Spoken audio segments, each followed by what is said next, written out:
Picture this. You wake up feeling great. The sun is shining. You've got your coffee. You're ready to conquer the day. Then your phone buzzes. It's a text from your boss saying we need to talk. Instantly, your stomach drops. Your heart starts racing. Your entire mood shifts from confident to anxious in 3 seconds flat. Or maybe it's that comment on social media that just won't leave your head. Someone you don't even know called your opinion completely idiotic. And now you're lying awake at 2 a.m. crafting the perfect comeback that you'll probably never send. Sound familiar? Here's the brutal truth.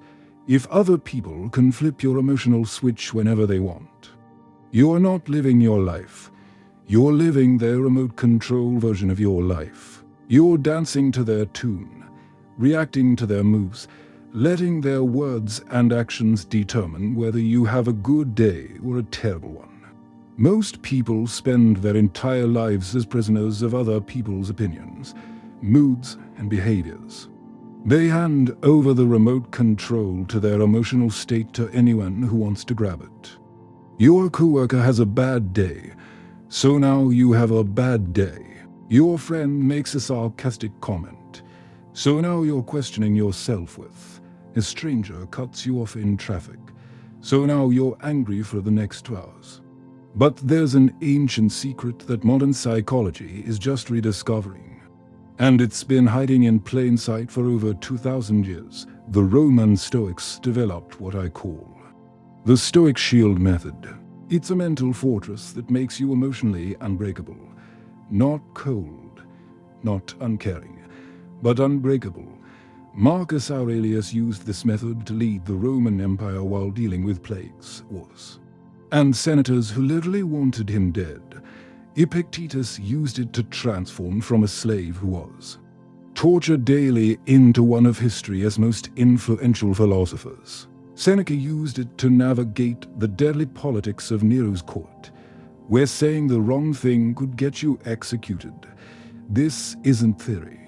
It is battle-tested wisdom that has helped human beings maintain their inner peace in the face of life as worst storms for centuries, and modern neuroscience is proving that the Stoics were right all along about how our minds actually work. By the end of this video, you'll understand exactly how to build your own Stoic shield. You'll know why most people's emotional reactions are completely backwards, how to rewire your brain's default responses, and most importantly, you'll learn the specific techniques that will make you emotionally bulletproof, not numb, not detached, but truly free. So here's where it gets interesting. Let's start with something that's going to sound completely backwards at first. But stick with me because this is the foundation of everything we're about to build.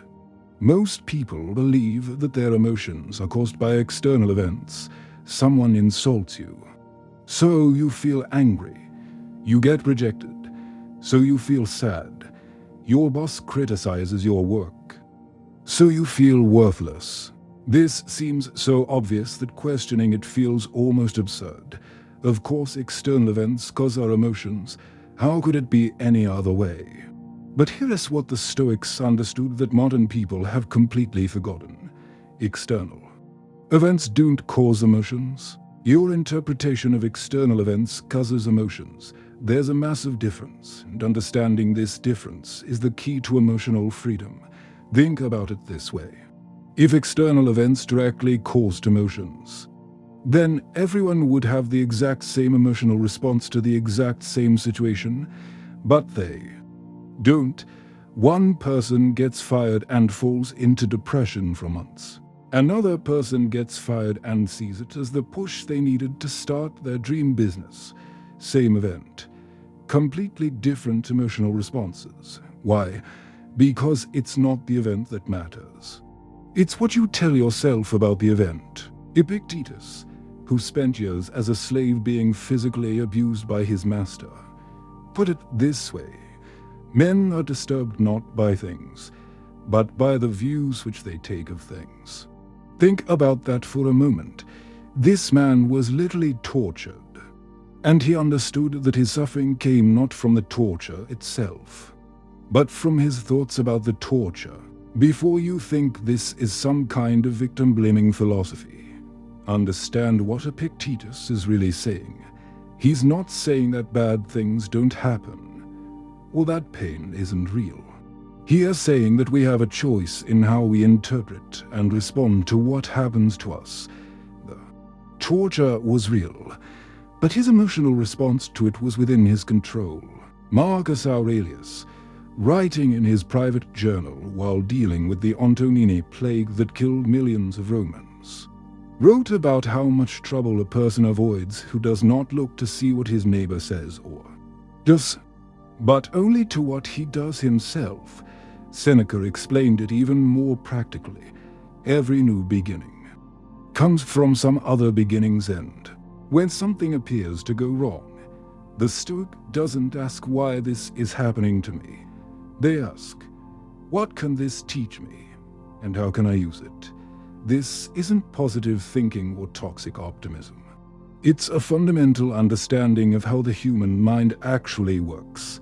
Modern cognitive behavioral therapy is built on this same principle that the Stoics discovered 2,000 years ago. Let's break this down with some real-world examples that'll make this crystal clear. Scenario 1. You post something on social media and someone comments that this is the dumbest thing I've ever read. Most people's thought process goes like this: they insulted me, so I feel hurt and angry. But that's not actually what happened. What really happened was this: they wrote some words. I interpreted those words as a personal attack on my intelligence and worth as a person. So I feel hurt and angry. See the difference? The person didn't make you feel anything. Your interpretation of their words made you feel something, and here's the powerful part. You can choose a different interpretation. You could think this person is probably having a bad day and taking it out on strangers online, or this person clearly doesn't understand my point. But that's okay. Not everyone has to agree with me, or even this person might actually have a point worth considering. Scenario 2. Your boss gives you critical feedback on a project. The automatic thought is my boss criticized me, so I feel incompetent and anxious. But the Stoic interpretation is my boss gave me information about how to improve my work. I can use this feedback to become better at what I do. The fact that I made mistakes doesn't mean I'm incompetent. It means I'm human and I'm learning. Scenario 3. Someone you're dating doesn't text you back for several hours. The reactive thought is they're ignoring me, so I feel rejected and worried.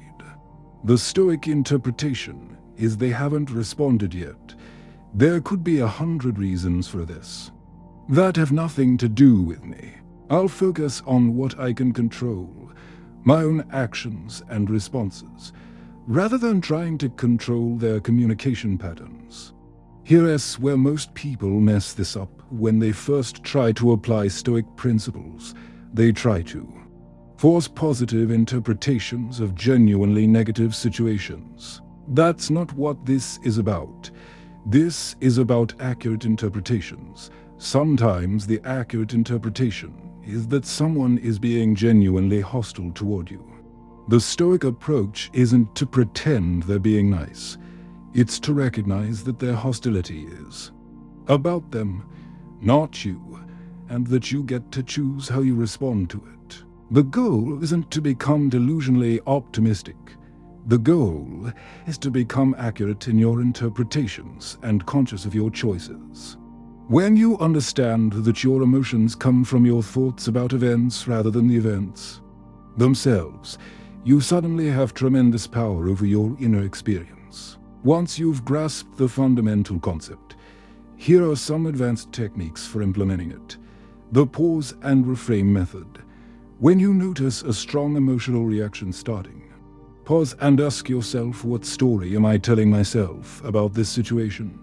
What other stories could be true? Don't force a positive story. Just explore different possibilities. The zoom-out technique. Ask yourself, will this matter in 10 years? 10 months, 10 days. This isn't about minimizing legitimate concerns, but about putting temporary setbacks into proper perspective. The character test approach. When someone treats you poorly, think, this is a test of my character. How do I want to show up in this moment? What would the person I want to become do in this situation? The most advanced practitioners learn to separate the initial emotional flash, which happens automatically, from the sustained emotional response, which is chosen. You might feel a spike of anger when someone insults you. That's normal and human, but staying angry for hours, days, or weeks is a choice you're making about how to interpret and respond to that moment. Here's something you can implement immediately. For the next 24 hours, every time you catch yourself thinking they made me feel or this situation is making me stop, and rephrase it as, I am choosing to feel because I am interpreting this as. It sounds simple, but it's incredibly powerful. My boss made me angry becomes, I am choosing to feel angry because I'm interpreting my boss as feedback, as a personal attack. This traffic is making me stressed becomes, I am choosing to feel stressed because I am interpreting this traffic as a waste of my valuable time. This isn't about judging yourself for your emotional responses. It's about taking conscious ownership of them. When you realize that your emotions are coming from your interpretations rather than external circumstances, you suddenly have the power to change them. And that's the first step toward building your Stoic Shield. Now that you understand that your emotions come from your interpretations rather than external events, let us talk about the most practical and life-changing concept in all of Stoic philosophy, the dichotomy of control. This is the mental tool that Marcus Aurelius used to stay calm while running an empire, that Epictetus used to find freedom even as a slave, and that you can use to become emotionally unbreakable in any situation. It's so simple that most people dismiss it, but so powerful that mastering it will transform every area of your life. Here's the basic principle. Everything in life falls into one of two categories: things you can control and things you cannot control. That's it, two categories. And here's the part that most people get completely wrong. We spend 90% of our mental energy worrying about, fighting against, and trying to change things that are completely outside of our control, while neglecting the things that are actually within our power to influence. The Stoic Shield Method is built on learning to identify what is actually under your control and focusing 100% of your energy there, while developing a kind of strategic indifference toward everything else. Not apathy, but indifference. There's a huge difference. Epictetus laid this out more clearly than anyone. Some things are up to us and some things are not. Things that are up to us are our opinions, pursuits, desires, aversions, and, in a word, our actions. Things that are not up to us are our body, property, reputation, command, and, in one word, whatever are not our actions. Let me blow your mind with how radical this statement actually is. Epictetus is saying that your reputation is not up to you. Your health is not entirely up to you. Your financial success is not entirely up to you. Even your own body is not entirely under your control. What is under your control? Your thoughts, your choices, your responses, your actions, and your character. Marcus Aurelius took this even further. You have power over your mind, not outside events. Realize this, and you will find strength. He wrote this while dealing with betrayals from his closest friends, managing multiple wars on different fronts, and watching a plague kill millions of his citizens. This wasn't theoretical philosophy for him. This was his survival guide.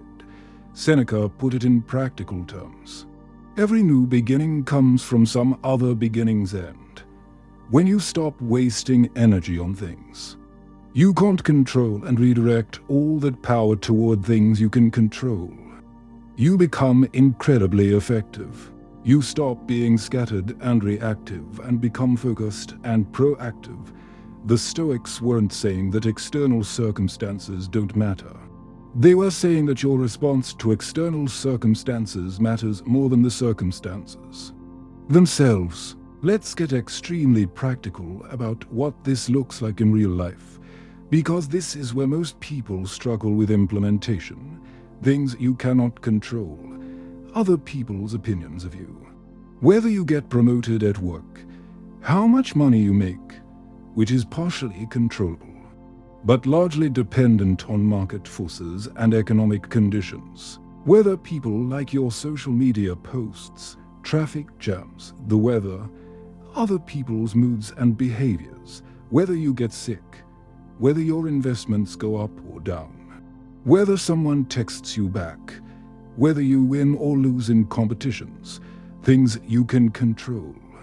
How much effort you put into your work, what skills you develop, how you treat other people, what you post on social media, how you respond to traffic jams, what you wear in different weather, how you react to other people's moods and behaviors, what you eat, how much you exercise, how much you sleep, what you invest in and how much research you do, what you text to other people, how much you practice and prepare for competitions. Here is a real-world example of how this works. Let us say you re-up for a promotion at work. Most people focus their mental energy on things like, I hope my boss likes me, I hope the other candidates mess up, I hope the company doesn't decide to hire externally, I hope office politics work in my favor. All of that is outside your control. It's energy being wasted on things you cannot influence. The Stoic approach is to focus entirely on what you can control. I will do the highest quality work possible. I will develop the most relevant skills. I will communicate clearly with my team. I will document my achievements. I will prepare thoroughly for any interviews. Then, whatever happens, happens. If you get the promotion, great. If you don't, you've still improved your skills, work quality, and professional reputation. You've used the process to become better regardless of the outcome. Here's another example. Someone posts something on social media that you strongly disagree with. Most people focus on things outside their control. I need to change their mind. I need to make them understand how wrong they are. I need to get other people to see how ridiculous this person is being. The Stoic approach focuses on what you can control. Do I want to engage with this at all? If so, can I respond in a way that's constructive rather than reactive? What would engaging in this argument do to my own peace of mind? Is this the best use of my mental energy right now? The transformation happens when you stop asking, how can I make this situation turn out the way I want, and start asking, how can I respond to this situation in a way that aligns with my values and serves my long-term well-being? This isn't about becoming passive or accepting bad treatment. It's about becoming strategic. When you stop wasting energy on things you can't control, you have much more energy available for the things you can control. And paradoxically, this often leads to better outcomes in the areas you were worried about in the first place. The most advanced practitioners of the dichotomy of control develop what I call control consciousness. It has the ability to quickly categorize any situation or concern into controllable or uncontrollable, and immediately redirect their focus accordingly. Here's how to develop this skill: the daily control audit. Each morning, write down the top 3 things you're worried about or focused on. For each item, ask what aspects of this are under my control and what aspects are not. Then create specific action plans only for the controllable aspects. The emotional trigger analysis. When you notice yourself getting upset about something, Immediately ask, am I upset about something I can control or something I can't control? If it's something you can't control, practice the phrase "that is not up to me" and redirect your attention to what is up to you, the outcome independence practice, when working toward any goal. Practice caring deeply about your effort and preparation, which are controllable, while holding the outcome, which is partially uncontrollable, lightly. This doesn't mean not caring about results. It means not basing your self-worth or emotional state on results. The goal is to develop what Nassim Taleb calls anti-fragility. It's the ability to get stronger from disorder rather than being broken by it. Right now, think of one situation in your life that's causing you stress or anxiety. Write it down. Now draw a line down the middle of a piece of paper. On the left side, write what I can control, and on the right side, write what I cannot control. Be ruthlessly honest about what goes on each side. Most people are shocked to discover that 80 to 90% of their worry is focused on the cannot control side. Now, cross out everything on the cannot control side. Not because those things don't matter, but because worrying about them is literally useless. Worry is not preparation. Anxiety is not planning. Stress about uncontrollable factors is just self-imposed suffering with no benefit. Take everything on the can control side and turn each item into a specific action you can take today. This is where your mental energy should go. This is where your power actually lies. This simple exercise alone will dramatically reduce your stress levels and increase your sense of personal agency. Here's where the Stoic Shield Method gets tactical. You understand that emotions come from interpretations, not events. You understand what you can and cannot control. But how do you actually implement this in the heat of the moment when someone pushes your buttons? And your brain wants to react immediately. This is where the Stoic pause technique comes in. And it's based on a neurological reality that the ancient Stoics understood intuitively, but that modern science has now proven. There's a gap between stimulus and response.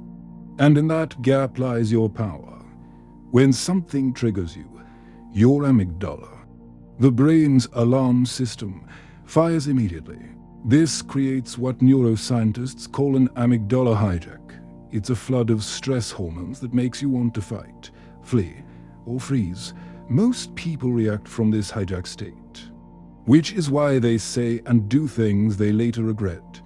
But here is what the Stoics discovered. If you can create just a few seconds of space between the trigger and your response, your prefrontal cortex, the rational, thinking part of your brain, comes back online. In that space, you can choose your response instead of just reacting automatically. The Stoic pause isn't about suppressing your emotions or pretending you don't feel them. It's about buying yourself enough time to respond from wisdom rather than react from impulse. Marcus Aurelius wrote about this concept repeatedly in his Meditations. How much more grievous are the consequences of anger than the causes of it? He understood that our reactions to problems often cause more suffering than the original problems themselves. Seneca was even more specific. Every new beginning comes from some other beginnings. And the willing, destiny guides them. The unwilling, destiny drags them. The Stoics believed that we always have a choice in how we respond to what happens to us. But that choice requires consciousness and intentionality. Epictetus taught his students what he called the discipline of desire. It's the practice of pausing between wanting something and acting on that want. He would tell them, when you wake up in the morning, tell yourself, the people I deal with today will be meddling, ungrateful, arrogant, dishonest, jealous, and surly. This wasn't pessimism. It was preparation by mentally rehearsing difficult scenarios. His students were less likely to be caught off guard and react emotionally when those scenarios actually occurred. The Stoics understood something that modern psychology has confirmed. The first thought you have in response to a trigger is automatic and largely unconscious, but the second thought, the one you have after you pause, is chosen and conscious. The goal is to respond from your chosen thoughts rather than your automatic ones. This practice was literally a matter of survival for Marcus Aurelius. As emperor, an impulsive reaction could mean war, death, or the collapse of the empire. He had to develop the ability to pause and choose his responses carefully. Let's break down exactly how to implement the Stoic pause in common triggering situations. The email that sets you off. You open an email from your boss that feels critical or unfair. Your immediate impulse is to fire back an angry response defending yourself. Instead, practice the Stoic pause. Close the email. Take 3 deep breaths. Ask yourself, what is this person actually trying to communicate? What would a response look like that serves my long-term interests? How can I address their concerns while maintaining my professionalism? Then wait at least an hour before responding. You'll be amazed at how different your response will be after the initial emotional spike subsides. The social media comment that triggers you.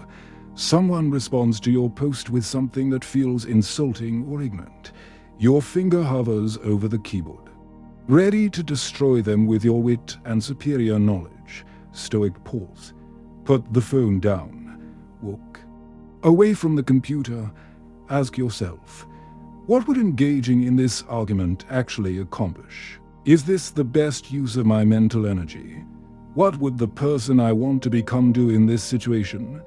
Most of the time, you will realize that engaging is pointless and will only drain your energy and potentially damage your reputation, the relationship conflict. Your partner says something that hits a sensitive spot. Your immediate reaction is to get defensive or attack back. Stoic pause. I can feel myself getting triggered right now. Let me take a moment to understand what they're actually trying to tell me. Is there truth in what they're saying? How can I respond in a way that moves us toward resolution rather than escalation? The traffic situation. Someone cuts you off in traffic.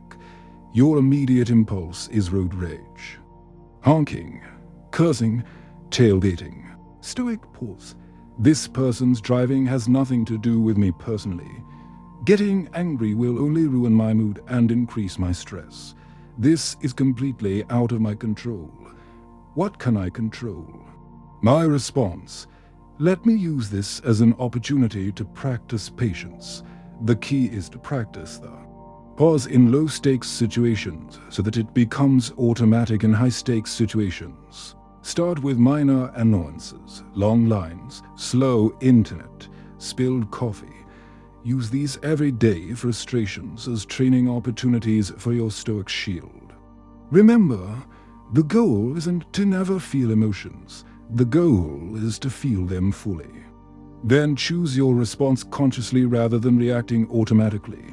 The pause gives you back your power of choice. For advanced practitioners, the Stoic pause can be expanded into more sophisticated mental techniques. The observer self.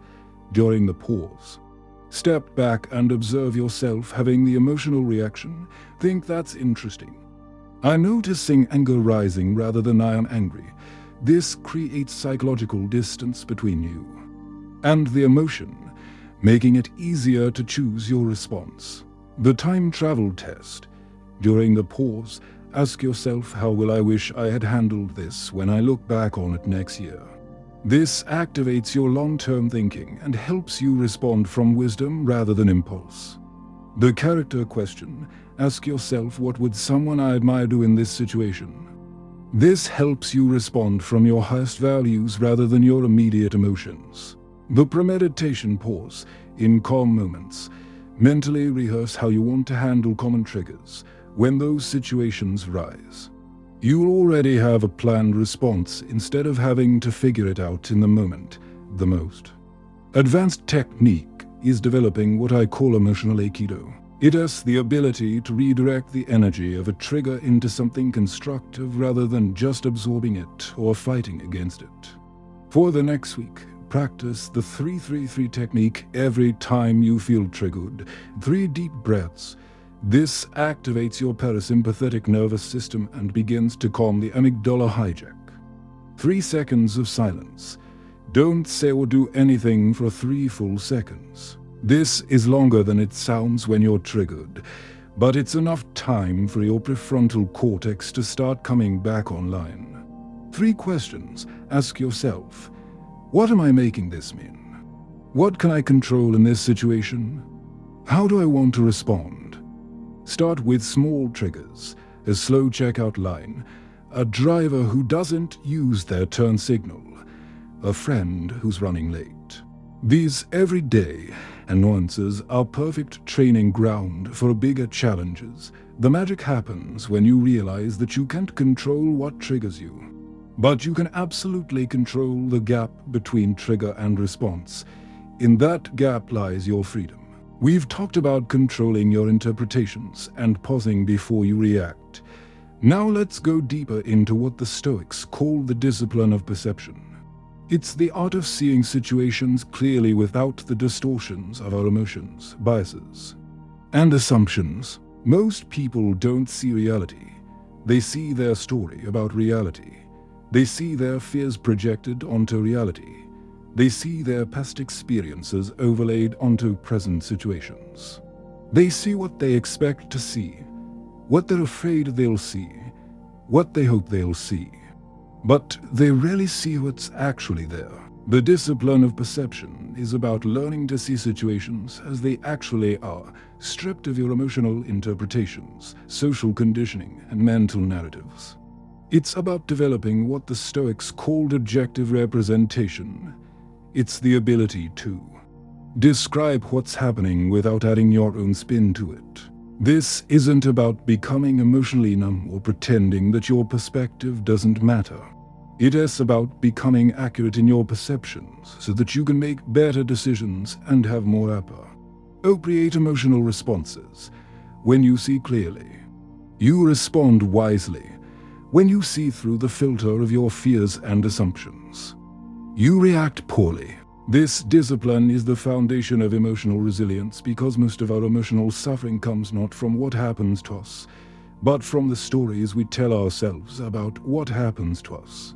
Marcus Aurelius was a master of this discipline. In his private journal, he constantly practiced describing situations without emotional language or interpretations. Instead of writing "that senator betrayed me," he would write "that senator chose a different political alliance." Instead of "I'm overwhelmed by these responsibilities," he would write "I have many tasks requiring attention." He wrote about how much trouble a person avoids who does not look to see what his neighbor says or does, but only to what he does himself. This isn't about being self-centered. It is about recognizing that most of our emotional reactions come from our interpretations of other people's actions rather than our actual experiences. Epictetus taught this through what he called initial impressions. He would tell his students, when you see someone weeping in sorrow, don't be carried away by the impression that they are in outward ills, but straightway say, this person is not harmed by what happened, but by their opinion about what happened. Seneca practiced this by regularly examining his own perceptions. Every new beginning comes from some other beginning's end. He understood that what looks like an ending might actually be a beginning. What looks like a failure might actually be a redirection. What looks like a loss might actually be a liberation. The Stoics weren't trying to be positive or negative. They were trying to be accurate. They understood that clear perception leads to wise action, while distorted perception leads to suffering and poor decisions. Let's look at how distorted perception creates unnecessary suffering in common situations. Distorted perception. My boss called a meeting with me tomorrow. I'm probably getting fired. They've been quiet round me lately, and I made that mistake last week. I should start looking for a new job immediately. Objective.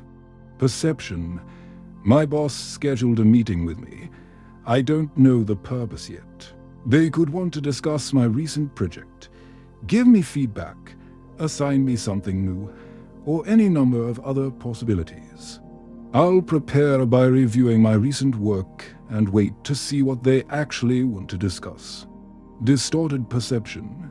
They haven't texted me back in 3 hours. They're obviously losing interest. In me, I probably came on too strong. They're probably talking to someone else. This relationship is doomed. Objective perception. They haven't responded to my text yet. There are numerous possible reasons for this that have nothing to do with their feelings about me. I'll continue with my day and respond naturally when they do get back to me. Distorted perception. I made a mistake in that presentation. Everyone probably thinks I'm incompetent. My career is ruined. I'll never live this down. Objective perception. I made an error during the presentation. Some people may have noticed. Others may not have. I can follow up with a correction if needed. Everyone makes mistakes. This is how I learn and improve. The key difference is that distorted perception is full of assumptions, mind reading, fortune telling, and emotional language. Objective perception sticks to observable facts and acknowledges uncertainty where uncertainty exists. Here's how to practice the discipline of perception in real time. Step 1. When you notice a strong emotional reaction, ask yourself what exactly happened here. Describe the facts as if you were a neutral observer recording them for someone else. Step 2. Identify where you've added interpretations. Look for words like obviously, probably, always, never, and emotional adjectives. These usually indicate where you've moved from observation to interpretation. Step 3. Ask yourself what other explanations could be true. Don't force positive interpretations. Just open your mind to other possibilities. Step 4. Focus on what you actually know versus what you're assuming. Get comfortable with uncertainty rather than filling in gaps with worst-case scenarios. This practice is especially powerful in relationships and workplace situations where misunderstandings are common. Most conflicts happen not because people disagree about what happened, but because they disagree about what happened means. When you master the discipline of perception, you'll find that many situations that used to trigger strong emotional reactions become much more manageable. You'll also make better decisions because you'll be responding to reality rather than your fears about reality. Advanced practitioners develop several sophisticated perceptual tools. The zoom-out technique. When facing a situation that feels overwhelming, practice seeing it from different perspectives. How would this look in 10 years? How would someone from a different culture interpret this? How would someone who loves me see this situation? The objective reporter method describes situations as if you were a journalist who has to stick to verifiable facts, use neutral language, and avoid interpretive words. The multiple lens practice. Consciously look at every situation through at least 3 different interpretive lenses before settling on one. This prevents tunnel vision and opens up more response options. The assumption audit. Regularly catch yourself making assumptions and write them down. You will start to notice patterns in your thinking that may not be serving you. The benefit of the doubt protocol. When someone's actions could be interpreted in multiple ways, consciously choose the most generous interpretation that's still realistic. This reduces relationship conflicts and improves your overall mood. The most advanced technique is learning to hold multiple interpretations simultaneously without needing to immediately settle on one. This comfort with ambiguity is a sign of mental maturity. Practice the just the facts technique for the next 24 hours. Every time you catch yourself telling someone about something that happened to you, pause and separate the facts from your interpretation instead of, "My coworker totally disrespected me in the meeting." Try, "My coworker interrupted me twice during my presentation." Instead of, The traffic was absolutely ridiculous today. Try. My commute took 20 minutes longer than usual. Instead of, my friend is being really flaky lately. Try. My friend has cancelled our last two plans. This isn't about being robotic or suppressing your feelings. It's about developing the skill of accurate perception. You can still have opinions and emotions about situations, but you want those opinions and emotions to be based on what actually happened rather than your assumptions about what happened. This simple practice will immediately reduce your stress levels and improve your relationships, because you'll stop reacting to stories and start responding to reality. Now, we come to what might be the most misunderstood concept in Stoic philosophy, and the one that creates the most powerful emotional protection when properly understood: strategic indifference. Most people hear indifference and think it means not caring about anything, becoming cold and emotionless, or giving up on your goals and relationships. That's not what Stoic indifference means at all. Strategic indifference is about caring deeply about what deserves your care, while becoming indifferent to things that don't deserve your emotional energy. It's the difference between saying nothing matters and saying not everything matters equally. The Stoic doesn't care less. They care more precisely.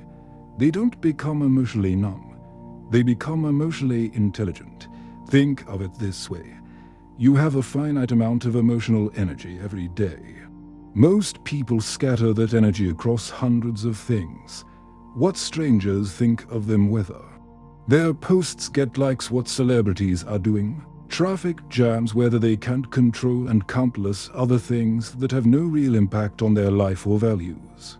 The practitioner of strategic indifference hoards their emotional energy like a miser and spends it only on things that truly matter: their character, their relationships with people they love, their important goals, their growth and contribution. This isn't apathy, it's precision. Marcus Aurelius exemplified this perfectly. As emperor, he had to deal with senators who plotted against him, armies that rebelled, barbarian invasions, and a plague that killed millions of his people. He could have spent all his mental energy being outraged by the injustice of it all, worried about his reputation, or angry at the gods for giving him such a difficult reign. Instead, he wrote, "Accept the things to which fate binds you, and love the people with whom fate associates you." He chose to be indifferent to things outside his control: the plague, the rebellions, the plots, while caring deeply about things within his control. How he responded to these challenges, how he treated his people, how he lived up to his values as a leader. Epictetus put it even more directly: wealth consists not in having great possessions, but in having few wants. He understood that true freedom comes not from getting everything you want, but from wanting only what you can actually control. Seneca was perhaps most practical about this. He wrote letters to his friend Lucilius explaining how the wise person learns to distinguish between what deserves their attention and what deserves their indifference. Every new beginning comes from some other beginning's end, and the Stoic learns to let go of what must end so they can embrace what's beginning. The Stoics weren't saying that external things don't matter at all.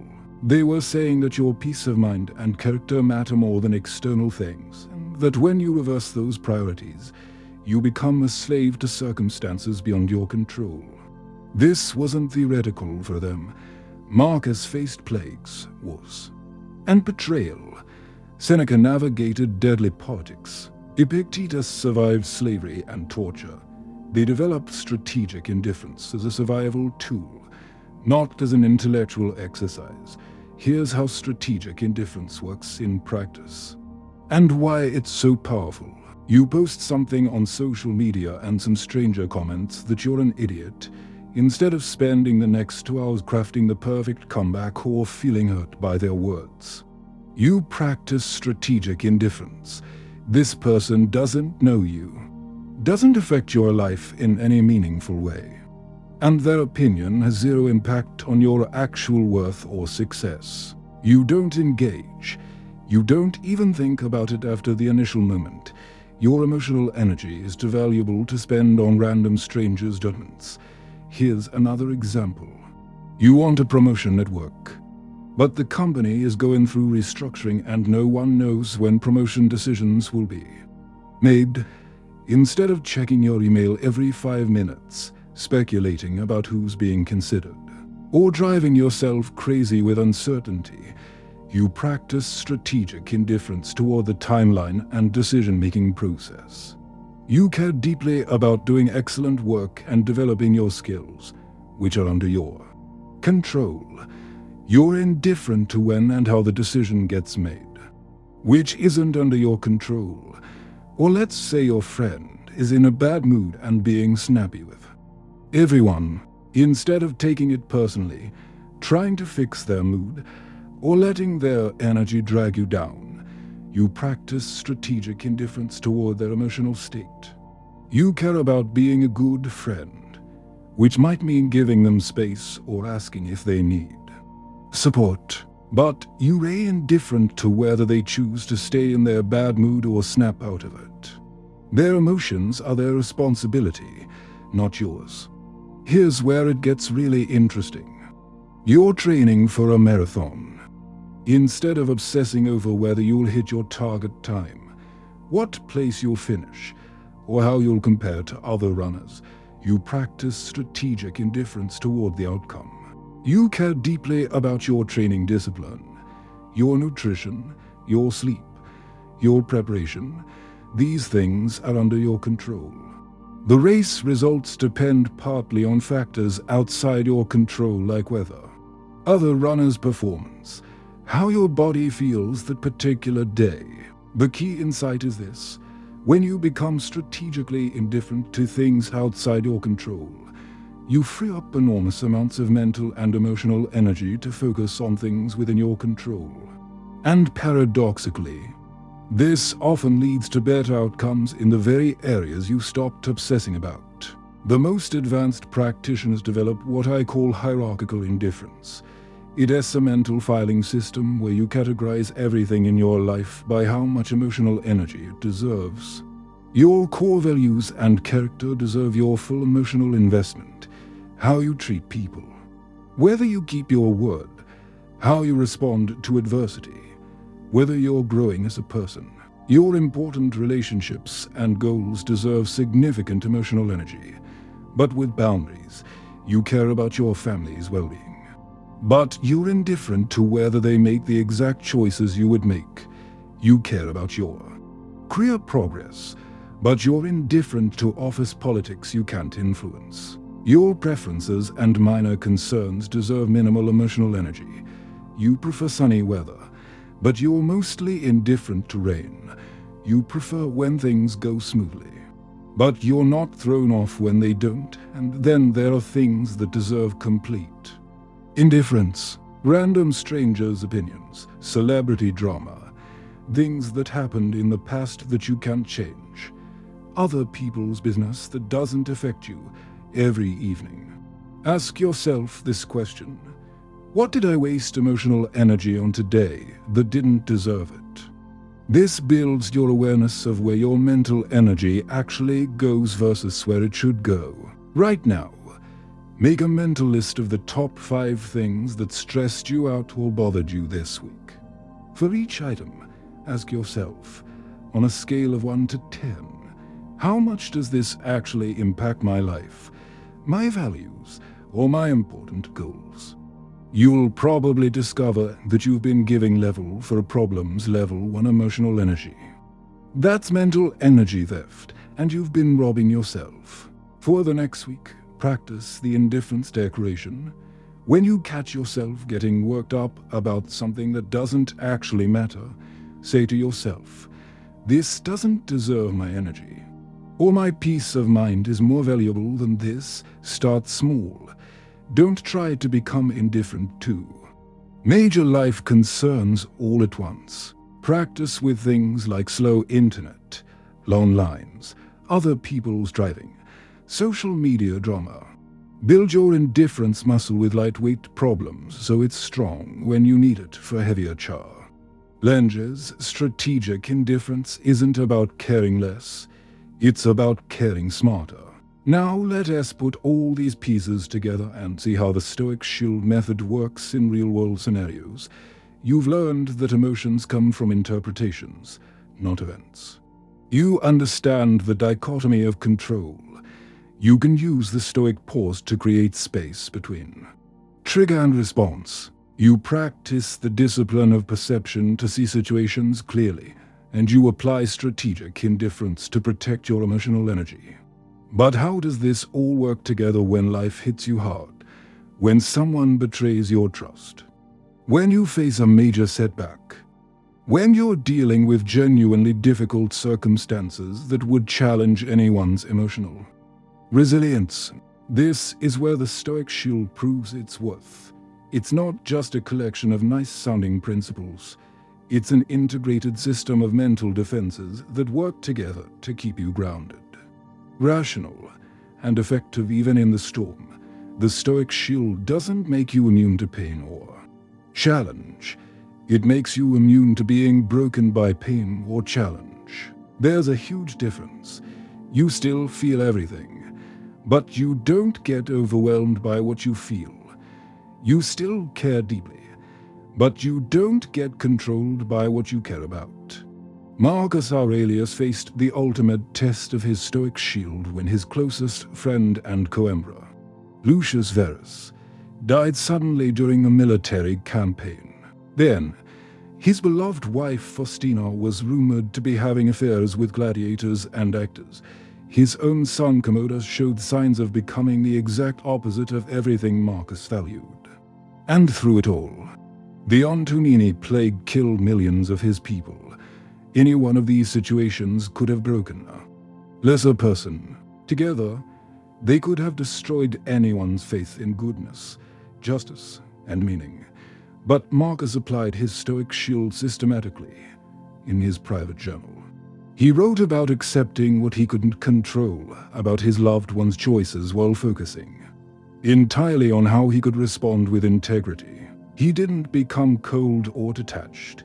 He grieved his friend, worried about his empire, and struggled with his family situation.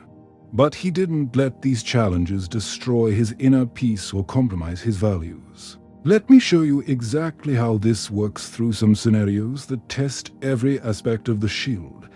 You've been working on a project for months, and your colleague takes credit for your work in front of senior leadership. You find out about it. In a meeting where they present your ideas as their own, everyone congratulates them. No one mentions your contribution. Here's how the Stoic shield responds. First, the perception check. What actually happened? My colleague presented my work as their own. I feel angry and betrayed. I'm interpreting this as a personal attack and a threat to my career. But let me separate the facts from my emotional interpretation. Next, the dichotomy of control. I cannot control what already happened, what they said, or what the leadership team initially thought. I can control how I document my contributions, how I address this situation professionally, and how I protect my work going forward. Then strategic indifference. I'm indifferent to whether this person feels guilty about their actions.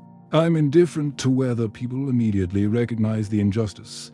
I care deeply about maintaining my integrity and handling this professionally. Finally, the Stoic pause. Before confronting anyone, I'll take 24 hours to plan my response. I'll gather documentation of my contributions and approach this strategically rather than emotionally. The result, instead of an angry confrontation that could damage your reputation, you calmly present evidence of your work to appropriate people. Establish better documentation practices for future projects, and maintain your professional relationships while protecting your interests. Here's another scenario. Someone you love deeply ends the relationship unexpectedly. They tell you they've been unhappy for months but didn't say anything. You're shocked, hurt, and feel like the time you invested was wasted. Stoic Shield response. Perception check. This person chose to end our relationship. I'm interpreting this as a rejection of my worth and a waste of my time. But the fact that it didn't work out doesn't negate the good moments we had or the growth I experienced. Dichotomy of control. I cannot control their decision, their feelings, or whether they want to work on things. I can control how I process this experience, what I learn from it, and how I move forward. Strategic indifference. I'm indifferent to whether they realize they made a mistake. I'm indifferent to whether they're happy with their choice. I care about healing from this in a healthy way and becoming a better person because of the experience. Stoic pause. Before reaching out to argue or plead, I'll give myself time to process this emotionally while making decisions from my rational mind. To the result, you experience the grief fully without getting stuck in resentment, blame, or attempts to control their decision. You extract the lessons and growth from the relationship while moving forward with your dignity intact. The full shield integration happens when you can apply multiple Stoic principles simultaneously without thinking about it. Advanced practitioners develop what I call automatic Stoic response, where the shield activates naturally under pressure before entering potentially triggering situations. Activate your shield preemptively. Remind yourself of what you can and cannot control. Practice strategic indifference toward likely frustrations and prepare your responses in advance. During challenging situations, quickly run through your mental checklist. Am I seeing this clearly or through my fears? What can I actually control here? What deserves my emotional energy and what doesn't? What would my highest self do right now? After using your shield, analyze what worked and what didn't. Did you maintain your composure? Did you focus on controllable factors? Did you respond from your values or your emotions? This builds shield strength over time. The more you use your Stoic shield, the stronger it becomes. What once would have triggered hours of rumination now barely registers. What once would have caused relationship conflicts now becomes opportunities to demonstrate your growth. Think of one ongoing situation in your life that regularly triggers stress, frustration, or anxiety. Write down exactly what's happening without emotional language or interpretations. List what aspects you can control versus what you cannot. Identify what parts of the situation don't deserve your emotional energy. Commit to taking a specific pause the next time this situation triggers you, whether that's 3 breaths, counting to 10, or walking away for 5 minutes. And decide in advance how you want to handle this situation the next time it comes up. This isn't theoretical preparation. This is practical training. The Stoic shield works when you work it. It protects you when you build it consciously and strengthen it consistently. The ancient Romans had a saying: if you want peace, prepare for war. If you want emotional freedom, prepare for emotional challenges. When you apply these principles consistently, something remarkable happens. You stop being a victim of your circumstances and become the author of your responses. You stop living at the mercy of other people's moods, opinions, and behaviors and start living according to your own values and wisdom. Think about where you were at the beginning of this video. Probably someone who felt controlled by external events, triggered by other people's actions, stressed about things outside your influence, and frustrated by your own emotional reactions. That person was living without a shield, absorbing every hit that life threw at them. The person you can become with the Stoic Shield Method is fundamentally different. You are not emotionally numb or disconnected. You're emotionally intelligent and free. You feel things deeply. But you are not controlled by what you feel. You care about people and outcomes. But you're not enslaved by your caring. You engage with life fully. But you're not broken by life's challenges.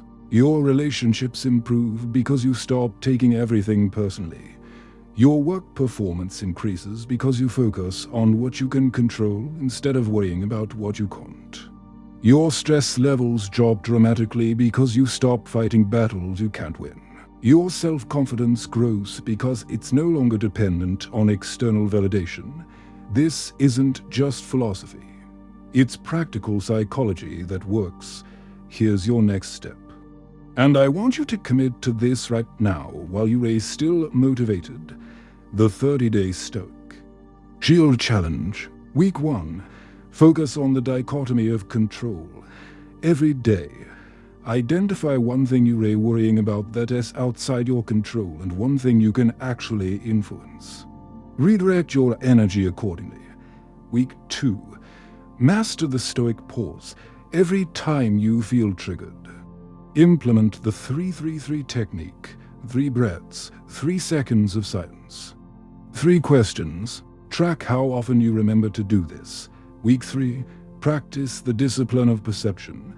Catch yourself making assumptions or adding interpretations to situations. Practice describing what actually happened versus what you think it means. Week 4. Implement strategic indifference. Identify 3 categories of things that regularly waste your emotional energy and practice caring more precisely about what actually matters. Don't try to do all of this at once. Master 1 week's focus before moving to the next reel. Change happens through consistent practice, not through trying to transform everything immediately. At the end of 30 days, you'll be amazed at how much more peace, control, and effectiveness you have in your life. This isn't just about feeling better. It's about becoming the kind of person who can handle whatever life throws at them with grace, wisdom, and strength. If this video has helped you understand how to build your own Stoic shield, hit that like button and subscribe for more content on ancient wisdom for modern living in the comments below. Tell me which aspect of the Stoic Shield Method resonates most with you.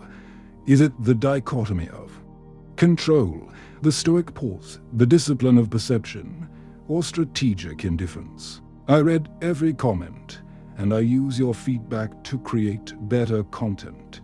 Next week, we're diving deep into Marcus Aurelius's most powerful technique for handling criticism and conflict. It's called the Inner Citadel Method, and it's the ultimate upgrade to everything we've covered today. You won't want to miss it. Remember, the Stoics didn't develop these principles in academic libraries. They forged them in the fires of real challenges, real setbacks, and real suffering. Every technique I've shared with you today has been tested by people facing genuine hardship and proven effective. For centuries of practice, you now have the blueprint for emotional freedom. The only question is whether you'll use it. Your future self is watching. Make them proud.